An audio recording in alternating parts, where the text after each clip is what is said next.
സുഖമായിട്ട് മെല്ലെ പടിപടിയായിട്ട് പ്രാപ്തിയിലേക്ക് എത്താൻ സാധിക്കും.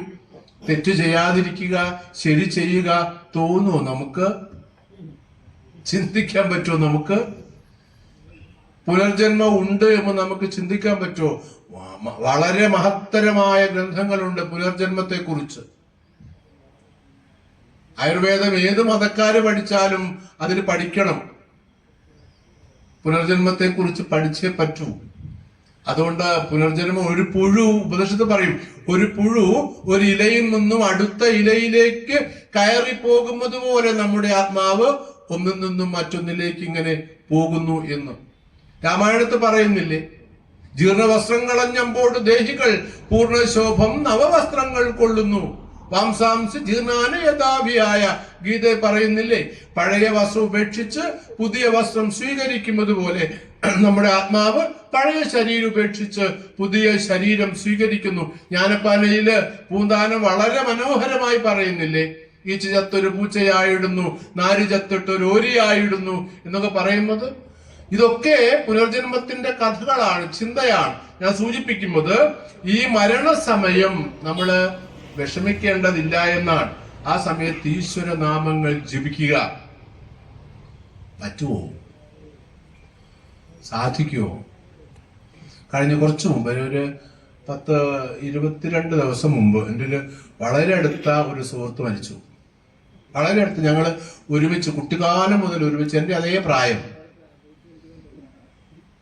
ലിവറിന് അസുഖം വന്നിട്ട് രോഗബാധിതനായിട്ട് കുറെ കാലം കിടന്നു.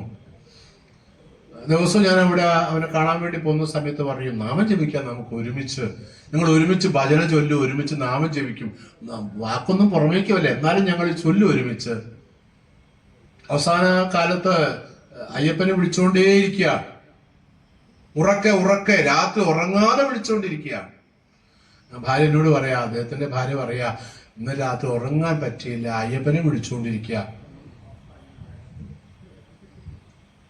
സുഖല്ലേ, ഉറങ്ങാതെ അയ്യപ്പനെ വിളിക്കട്ടെ, നിങ്ങളും അത് കൂടുതൽ വിളിക്കൂ.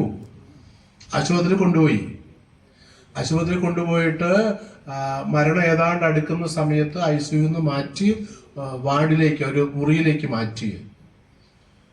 ഞാൻ എൻ്റെ മകനെ വിളിച്ചു പറഞ്ഞു, നന്നായിട്ട് നാമം ജപിച്ചു കൊടുക്കൂ, നന്നായി നാമം ജപിച്ചു കൊടുക്കൂ. ഞാൻ വേദത്തിലെ 2-3 മന്ത്രങ്ങൾ അയച്ചു കൊടുത്തു. അവനത് കേൾപ്പിച്ചുകൊണ്ടേയിരുന്നു. കേട്ട് അവസാനം ഓം ശാന്തി ശാന്തി ശാന്തി എന്ന് ചൊല്ലുന്ന സമയത്ത് ഹൃദയത്തോട് കൈ ചേർത്തിട്ട് മരിക്കുകയാണ്. മരിച്ചുകൊണ്ട് വീട്ടിലെത്തിയതിനു ശേഷം 3 മണി മുതൽ ശവം അടക്കം ചെയ്യുന്ന സമയം വരെ പ്രാർത്ഥനകളായിരുന്നു, മന്ത്രജപമായിരുന്നു. ഈശ്വര വരുന്ന ഒരാൾ പോലും വല്ലാതെ കരഞ്ഞിട്ടില്ല. അവരൊക്കെ ഈ പ്രാർത്ഥനയിൽ കൂടെ നിൽക്കായിരുന്നു. ഭാര്യയും മകളും ഒക്കെ തന്നെ ഈ പ്രാർത്ഥനയുടെ കൂടെ ഇരുന്നു, അടുത്തിരുന്നു, പ്രാർത്ഥനയോടുകൂടി ഇരുന്നു. പൊട്ടിക്കരച്ചിലൊന്നുമില്ലായിരുന്നു. അവരോട് കാര്യങ്ങൾ പറഞ്ഞ് ബോധ്യപ്പെടുത്തിയപ്പോൾ ശരിയാ, അതാണ് ശരി എന്ന് അവർക്ക് ബോധ്യപ്പെട്ടു. മരണം അതാണ്, മരണം അങ്ങനെയാണ് വേണ്ടത്. അവർ മനസ്സുകൊണ്ട് അതിനെ സ്വീകരിക്കാൻ തയ്യാറാകുന്നു. പറയുന്നത് മരണസമയെ ശ്രാദ്ധകർമ്മങ്ങൾ ഓരോ വർഷവും പ്രതിവർഷവും ചെയ്യണമെന്ന് പറയും. ആ പ്രതിവർഷം ശ്രാദ്ധമൂട്ടുന്ന സമയത്ത് നമുക്കൊക്കെ സാധാരണ കുടുംബസ്ഥന്മാർക്ക് സാധിക്കും. പ്രധാനപ്പെട്ട കറുത്തവാവ് ദിവസം അതിനൊക്കെ കണക്കൊക്കെ പറയും, എത്രയാണ് അതിന്റെ സമയം, എപ്പോഴാ വരുന്നത്, എങ്ങനെ പോകുന്നത് നമുക്ക് അറിയാം. പക്ഷെ ഈ ശ്രാദ്ധത്തിന് കുടുംബസ്ഥന് ചെയ്യാൻ സാധിക്കും, പക്ഷെ സന്യാസിക്ക് അതിന് വിധിയില്ല. അതുകൊണ്ട് എനിക്ക് ചെയ്യാൻ സാധിക്കുന്നില്ല. അതുകൊണ്ട് പറയാണ്, ശ്രാദ്ധവിധി അനുസരിച്ച് സ്വധാവാനോദത്ത തർപ്പണം എനിക്ക് ചെയ്യാൻ സാധിച്ചില്ല. അല്ലയോ അമ്മേ, അമ്മയുടെ മരണസമയത്ത് താരകമനു അപിവാ, താരകമന്ത്രം ചൊല്ലിത്തരാനും എനിക്ക് സാധിച്ചില്ല. താരകമന്ത്രം ചൊല്ലിത്തരാൻ എനിക്ക് സാധിച്ചില്ല. കരിസന്ധരണ മന്ത്രം ചൊല്ലിത്തരാൻ എനിക്ക് സാധിച്ചില്ല. ഓങ്കാരം ജപിച്ചു തരാൻ എനിക്ക് സാധിച്ചില്ല. പ്രണവ മന്ത്രം ഉച്ചരിച്ചു തരാൻ എനിക്ക് സാധിച്ചില്ലല്ലോ. സന്ധ്യാസമയത്ത് ഈശ്വരനാമം ജപിക്കുമ്പോൾ അതിനു വേണ്ടിയാ, എല്ലാവരും അത് കേൾക്കാൻ വേണ്ടിയാ. ചെടികളും മരങ്ങളും ഒക്കെ അത് കേട്ടുകൊണ്ടിരിക്കുന്നു എന്നാണ്. എത്ര കർമ്മങ്ങളുണ്ട് നിങ്ങൾക്ക് ചെയ്വതിനായി, അത്രയിൽ ഒന്നെങ്കിലും ചെയ്യാത്ത പാപികളെ എന്ന് മരിച്ചു പോയി കഴിഞ്ഞാൽ നമ്മോട് ചോദിക്കുന്നൊക്കെ അത് കെട്ടുകഥയായാലും മുത്തശ്ശി നമുക്ക് പറഞ്ഞു തരായിരുന്നു. നാമം ജപിക്കണം, നല്ല കർമ്മങ്ങൾ ചെയ്യണം, ചെടികളും മരങ്ങളും ഒക്കെ നമ്മുടെ പ്രാർത്ഥന കേട്ടുകൊണ്ടേയിരിക്കുന്നു. ഉച്ചത്തിൽ ജപിക്കുക, അടുത്ത വീട്ടിലും അതിനടുത്ത വീട്ടിലും കേൾക്കുന്ന ഉച്ചത്തിൽ ഈശ്വരനാമം ജപിക്കണം, വിശേഷിച്ച് സന്ധ്യാസമയത്ത് എന്ന്. ധൈര്യമുണ്ടോ നമ്മുടെ മക്കൾക്ക്? നമ്മുടെ മക്കൾക്ക് ധൈര്യമുണ്ടോ അതിന്? ചേച്ചിയും അനിയത്തിയും കൂടി സന്ധ്യയ്ക്ക് നാമം ജപിക്കുന്ന സമയത്ത് ആരെങ്കിലും വരുന്ന സമയത്ത് പറയും, മെല്ലെ ജപിച്ചോളൂ, ആരോ വരുന്നുണ്ട്, മെല്ലെ ജപിച്ചു. ഇനി ഒരുപാട് മുസ്ലിം സുഹൃത്തുക്കളുണ്ട്, ഒരുപാട് പേരുണ്ട്. അവരുടെ വീട്ടിലൊക്കെ ഞാൻ പോവാറുണ്ട്. വീട്ടിൽ പോകുന്ന സമയത്ത് ഉപ്പ എവിടെ പോയി? ഇപ്പൊ നിസ്കരിക്കാന്ന് പറയും. എന്തൊരു സ്നേഹത്തോടെ ഉപ്പ് നിസ്കരിക്കുക. അതായത് നമ്മൾ ആ വീട്ടിൽ പോയാൽ നിസ്കരിച്ച് കഴിയുമ്പോൾ നമുക്ക് അവിടെ ഇരിക്കാം. അവർ നിസ്കരിച്ചതിന് ശേഷം വരും. നമ്മളോ തൽക്കാലം ആ ജപം അവിടെ അവസാനിപ്പിക്കുക. വിരുന്നുകാർ വന്നിരിക്കുന്നു, ഇന്ന് ജപം വേണ്ട, വിരുന്നുകാരുണ്ട്. ഈശ്വരനാമം ഉച്ചത്തിൽ ജപിക്കാൻ നമ്മുടെ നാവ് എന്തിനാണ്? ഈശ്വരൻ നമുക്ക് നാവ് തന്നിരിക്കുന്നത് രുചി അറിയാൻ വേണ്ടി മാത്രമല്ല, ഈശ്വരന്റെ നാമങ്ങള് ഉറക്കെ ജപിക്കാൻ വേണ്ടിയാണ്. എത്ര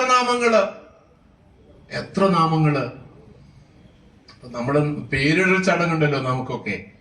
നമ്മളൊക്കെ ഒരു അമ്മ ഗർഭിണിയാകുന്ന മാത്രയിൽ ചിന്തിക്കുകയാണ്, ആണായിരിക്കോ പെണ്ണായിരിക്കോ. ഇപ്പൊ അങ്ങനെ പറയാൻ പാടില്ലെന്ന് നിയമമുള്ളത് കൊണ്ട് ആണായാലും പെണ്ണായാലും ഒരു പേര് വേണം.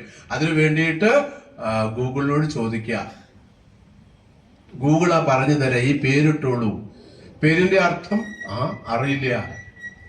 ചിലപ്പോഴൊക്കെ ക്ലാസ്സിലെ മക്കളോട് ചോദിക്കുക, എന്താ പേരിന്റെ അർത്ഥം? അറിയില്ല, അച്ഛനിട്ട പേരാ, എന്തോ പേര്. അർത്ഥമറിയാതെ നാമവുമായി നടക്കുന്നവരാണ് പുതിയ തലമുറയിലെ ആളുകൾ. പണ്ട് അങ്ങനെയല്ല, മുത്തശ്ശന്റെ പേര് കുട്ടികൾക്കിടും. നാരായണനും അച്യുതനും അടക്കമുള്ള ഭാസ്കരനും എത്ര പേരുകളാ, നല്ല അർത്ഥമുള്ള പേരുകള്. ഇന്നതൊന്നുമില്ല. പക്ഷെ തിരിച്ചു വരുന്നുണ്ട് എന്ന് ഓർക്കുക.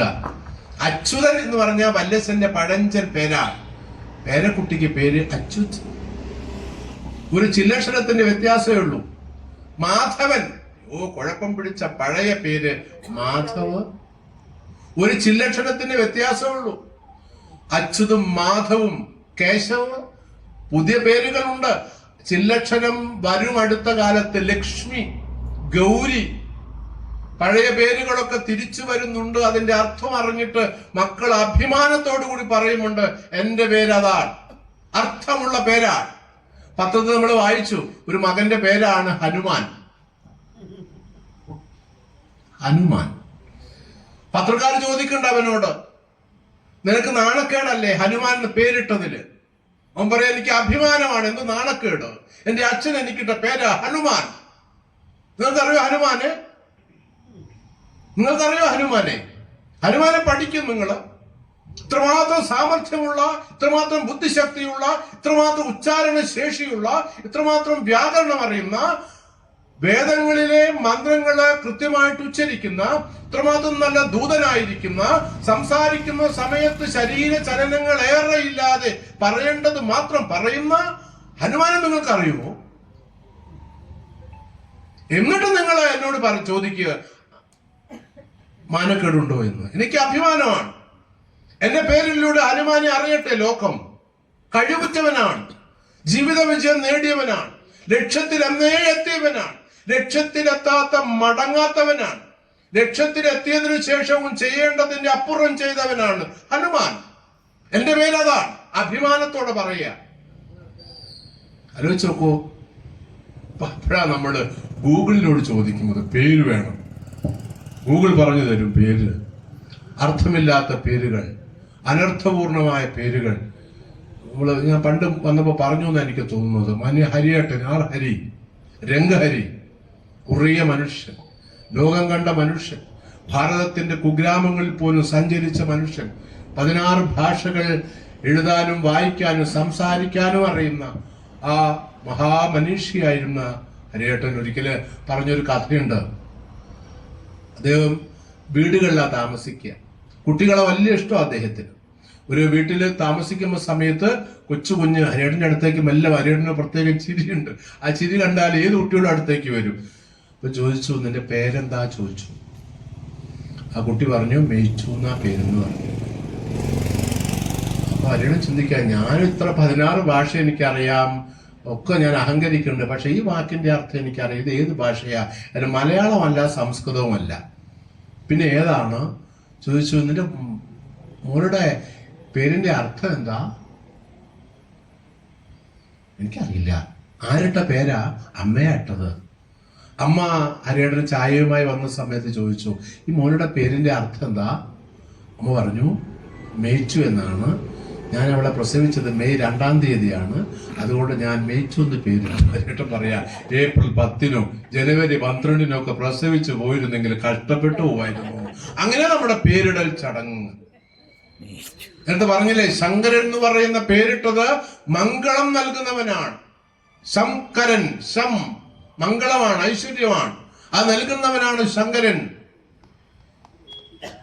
ഭയമില്ലാതാക്കാൻ വേണ്ടി പണ്ട് മുത്തശ്ശി പറഞ്ഞു തരും, അർജുനന്റെ പര്യായങ്ങൾ ചൊല്ലിക്കൊള്ളൂ എന്ന്. അർജുനൻ, ഫൽഗുനൻ, പാർത്ഥൻ, കിരീടിയും ചേതാസനൻ എന്നൊക്കെ പറഞ്ഞിട്ട് നിങ്ങൾ ചൊല്ലിക്കൊള്ളൂ, ഭയമില്ലാതാവും. 10 നാമങ്ങളും ഒത്തു ജപിക്കയാൽ നിത്യ ഭയങ്ങൾ അകന്നുപോകും നിശ്ചയം. മുത്തശ്ശി പഠിപ്പിക്കും. നാമത്തിന്റെ കരുത്തതാണ്, നാമത്തിന്റെ മഹത്വം അതാണ്. പേരിന്റെ മഹത്വം പേരിലെന്തിരിക്കുന്നു എന്നല്ല, പേരിലേ ഇരിക്കുന്നുള്ളൂ എന്നാണ് ഭാരതം നമ്മെ പഠിപ്പിച്ചത്. അതുകൊണ്ട് ശങ്കരൻ പറയുന്ന കാര്യങ്ങൾ ഓർത്തു വെക്കുക, ഓരോ കാര്യങ്ങളും പഠിച്ചു വെക്കുക. ഞാൻ സൂചിപ്പിച്ചത് ഈശ്വരനാമങ്ങൾ ഉരുവിടണമെന്ന് പറഞ്ഞു വന്നതായിരുന്നു. നമുക്ക് ഗൂഗിളിനോട് ചോദിക്കേണ്ടതില്ല ഒരു പേരിടാൻ. ആൺകുട്ടിയാണെങ്കിൽ വിഷ്ണു സഹസ്രനാമമുണ്ട്, ശിവ സഹസ്രനാമമുണ്ട്, 1000 പേരുണ്ട്. ഒരു പേര് പോലെ നമുക്ക്. പെൺകുട്ടിയാണെങ്കിൽ ലളിതാ സഹസ്രനാമത്തിൽ ഒരു പേര് പോലെ. ഡാഗിനി ശാഗിനൊന്നും ഇടണ്ടാന്നേ ഉള്ളൂ. നല്ല പേരുകൾ, അർത്ഥമുള്ള നല്ല പേരുകൾ അമ്മയ്ക്കുണ്ട്. ഇത്ര സുന്ദരമായ നാമങ്ങൾ അമ്മയ്ക്ക്. ഒന്ന് പോരെ അത്. പറയുന്നത് നാമത്തിനൊരു പഞ്ഞവുമില്ലാത്ത ഒരു സംസ്കാരമാണ് നമ്മുടെ സംസ്കാരം. നാമത്തിന്, പേരുകൾക്കൊരു പഞ്ഞവുമില്ല, അർത്ഥമുള്ള പേര്. അച്ഛനെ സ്മരിക്കുന്ന പേര്, അമ്മയെ സ്മരിക്കുന്ന പേര്. അതുകൊണ്ടല്ലേ നമ്മൾ ലക്ഷ്മണൻ എന്നല്ല വിളിച്ചത്, ശ്രീരാമചന്ദ്രൻ സൗമിത്ര എന്നാ വിളിച്ചത്. ദേഷ്യം പിടിച്ചു നിൽക്കുന്ന, വളരെ കുപിതനായി നിൽക്കുന്ന, അച്ഛനെ വെട്ടിക്കൊല്ലാൻ വേണ്ടി വാളൂരിപ്പിടിച്ചു നിൽക്കുന്ന, കോപാക്രാന്തനായി നിൽക്കുന്ന ലക്ഷ്മണനെ ജ്യേഷ്ഠൻ ശ്രീരാമചന്ദ്രൻ വിളിക്കുന്നത് വത്സ. സൗമിത്രേ കുമാര നീ കേൾക്കണം, മത്സരാദ്യം വെടിഞ്ഞെന്നുടെ വാക്കുകൾ. ഒരു വിളിയോടുകൂടി ദേഷ്യം പോയി. 1ാമത്തെ വിളി വത്സ, അതോടെ ദേഷ്യം മുഴുവൻ പോവാണ്. 2ാമത്തെ വിളി സൗമിത്രേ, സുമിത്രയുടെ മകനേ എന്ന. നീ സുമിത്രയുടെ മകനല്ലേ, നിനക്കിത് പറ്റോ? അങ്ങനെയല്ലേ കുട്ടികൾ ദേഷ്യം പിടിച്ച് നിൽക്കുമ്പോ ഭക്ഷണം വേണ്ടാന്ന് ഒരു അമ്മ പറയും, അമ്മേന്റെ മോനല്ലേ, അമ്മയുടെ മോളല്ലേ, ഇത്തിരി കഴിച്ചോളൂ. അമ്മയുടെ എന്നൊരു സങ്കല്പം ഉണ്ടല്ലോ, അതുകൊണ്ട് ആ സുമിത്രയുടെ, സൗമിത്രയെ. 3ാമത്തെ വിളി കുമാര. അതോടുകൂടി സർവ ദേഷ്യവും മാറിയിട്ട് വാളും കൈയും കൂടി താഴേക്ക് പതിച്ചു എന്നാണ്. എന്നിട്ട് പറഞ്ഞു, നീ ഞാൻ പറയുന്ന വാക്കുകൾ ശ്രദ്ധിച്ചു കേൾക്കണം, മത്സരാദ്യം വെടിഞ്ഞ് എന്നുടെ വാക്കുകൾ. നമ്മുടെ മക്കളൊക്കെ ദേഷ്യം പിടിക്കില്ലേ? അല്ലേ? ദേഷ്യ പിടിക്കുക. അമ്മ എന്ന് പറയുന്ന സമയത്ത് ദേഷ്യം, അച്ഛൻ വല്ലതും പറയുന്ന സമയത്ത് ദേഷ്യം, അമ്മ ഒന്ന് പറയുന്ന സമയത്ത് 2 തിരിച്ചു പറയുക. ഈശ്വര പറയണ്ട, ഓരോ അമ്മമാരും പറയാ. ഇങ്ങനെ ദേഷ്യമുണ്ടോ കുട്ടികൾക്ക്? ഈ ദേഷ്യത്തോടു കൂടി നിൽക്കുന്ന മക്കളെ ശാന്തരാക്കി തീർക്കാനുള്ള പദ്ധതികൾ പലതുണ്ട്. അതിലൊന്നാണ് അമ്മയുമായി ബന്ധപ്പെട്ട പേരുകൾ. അമ്മയുമായി ഹൃദയബന്ധം സ്ഥാപിക്കാൻ അമ്മയ്ക്ക് സാധിക്കണം. മക്കളെ ഹൃദയത്തോട് ചേർത്ത് വയ്ക്കാൻ അമ്മയ്ക്ക് സാധിക്കണം. പണ്ടൊക്കെ അമ്മ ഈർക്കിലുമായിട്ട് അടിക്കാൻ പിന്നാലെ ഓടില്ലേ? ഇപ്പൊ അടിക്കില്ലേ? അടിച്ചു കഴിഞ്ഞാൽ മക്കൾ നാടുവിട്ട് പോകുന്നവർ ആത്മഹത്യ ചെയ്യും. നമ്മളെ പിന്നാലെ അമ്മ ഓടുമ്പോ സമയത്ത് അടിക്കിട്ടിയെന്ന് ഉറപ്പിച്ചു കഴിഞ്ഞാല് നമ്മൾ തിരിഞ്ഞു നിന്ന് അമ്മയെ മുറുകെ പിടിച്ചു കളയും. അമ്മയുടെ തുടകളിൽ മുറുകെ പിടിച്ച് കിടക്കും. അമ്മ അടിക്കില്ലേ, അമ്മയുടെ ഭാഗമായില്ലേ നമ്മൾ, പിന്നെ എങ്ങനെയാ അമ്മയ്ക്ക് പിന്നെ അടിക്കാൻ പറ്റുക? പുറത്തൊന്ന് തലോടിയിട്ട് പറഞ്ഞയക്കും. ഇപ്പോഴ് അടിച്ചാൽ നാട് വിട്ടു പോകും, പണ്ടടിച്ചാൽ ചേർന്ന് നിൽക്കും.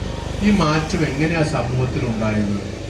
ഒരു വലിയ മാറ്റം എങ്ങനെയാ സമൂഹത്തിലുണ്ടായത്? സംശയിക്കേണ്ട, നമ്മൾ ഉണ്ടാക്കിയതാ. ആരും ഇവിടെ കടന്നു വന്നുണ്ടാക്കിയതല്ല. ആരും നമ്മുടെ മുകളിൽ അടിച്ചേൽപ്പിച്ചത് നമ്മൾ ഓരോരുത്തരും. എല്ലാവരും സൈക്കോളജിസ്റ്റുകളാ. നാട്ടിലെല്ലാവരും സൈക്കോളജിസ്റ്റുകളാ. നല്ല ഫീസൊക്കെ കൊടുത്തിട്ട് പഠിച്ചൊക്കെ വന്ന കുട്ടികള് അല്ലെങ്കിൽ ആളുകള് കാര്യങ്ങൾ പറയുമ്പോൾ അത് ശരിയാ, ഞങ്ങളും അതങ്ങനെ പറയാറുണ്ട്, ഞങ്ങളും അങ്ങനെ ചെയ്യാറുണ്ട്. എല്ലാവരും സൈക്കോളജിസ്റ്റുകളാ. കുട്ടികളും അമ്മമാരും അച്ഛന്മാരും ഒക്കെ അവരങ്ങ് കാര്യങ്ങൾ തീരുമാനിക്കും. നേരത്തെ കഴിഞ്ഞ ദിവസം ഞാൻ പറഞ്ഞു, ഉപദേശം ഇഷ്ടമാണോ, ഉപദേശം ഇഷ്ടമല്ല എന്നങ്ങ് ഉറപ്പിച്ചു. ആരുറപ്പിച്ചു? നമ്മൾ ഓരോരുത്തരും ഉറപ്പിച്ചു വെച്ചിരിക്കുക. നമ്മൾ ഓരോ ആളുകളും ഉറപ്പിച്ചു വെച്ചിരിക്കുകയാണ് കുഞ്ഞുങ്ങളെ ശ്രദ്ധയോടുകൂടി കാണാൻ. പണ്ടൊരു വീട്ടില് അച്ഛനും അമ്മയും 4-5 മക്കളുണ്ടെങ്കിൽ ഒരു ചായ, ഒരു പലഹാരം, അതേ ഉള്ളൂ. ഇന്നോ മകന് ഇഡ്ഡലി വേണം, മകൾക്ക് ദോശ വേണം, അച്ഛന് എന്താ ഉപ്പുമാവ് വേണം. അതാ അവസ്ഥ. ഒരമ്മ ഉണ്ടാക്കണം ഇതൊക്കെ അമ്മ ഉണ്ടാക്കണം, പെറ്റ അമ്മ ഉണ്ടാക്കണം. ആദ്യം ഉണരുന്നതാരാ? വീട്ടില് അമ്മ. അവസാനം ഉറങ്ങുന്നതാരാ? വീട്ടില് അമ്മ. ഈ അമ്മയാണ് ഇതൊക്കെ ഉണ്ടാക്കി കൊടുക്കുന്നത്. കുഞ്ഞല്ലേ, സ്കൂളിൽ പോവല്ലേ, വല്ലതും കഴിച്ചിട്ട് പോട്ടെ എന്ന് അമ്മയുടെ ചിന്ത അത് ഉണ്ടാക്കുന്നത്. നമ്മളാണ് അത് ഉണ്ടാക്കി കൊടുക്കുന്നത്. ഇതേ ഉള്ളൂ ഇവിടെ. അത് കഴിച്ചാൽ മതി എന്ന് പറഞ്ഞാൽ പിറ്റേ ദിവസം അടുത്ത ദിവസം കഴിക്കും. നമ്മൾ ശീലിപ്പിച്ച് കൊണ്ടുവന്നു. ഭാരതം വിദേശ സൈക്കോളജിയാ ഇപ്പം പഠിച്ചുകൊണ്ടിരിക്കുന്നത്. സൈക്കോളജി പഠിക്കുന്ന ആരെങ്കിലും ഉണ്ടെങ്കിൽ ഓർക്കുക, അവരൊക്കെ പഠിക്കുന്നത് ഭാരതത്തിന്റെ സൈക്കോളജി അല്ല, പാശ്ചാത്യ സൈക്കോളജിയാണ്, വൈദേശിക മനഃശാസ്ത്രമാണ്.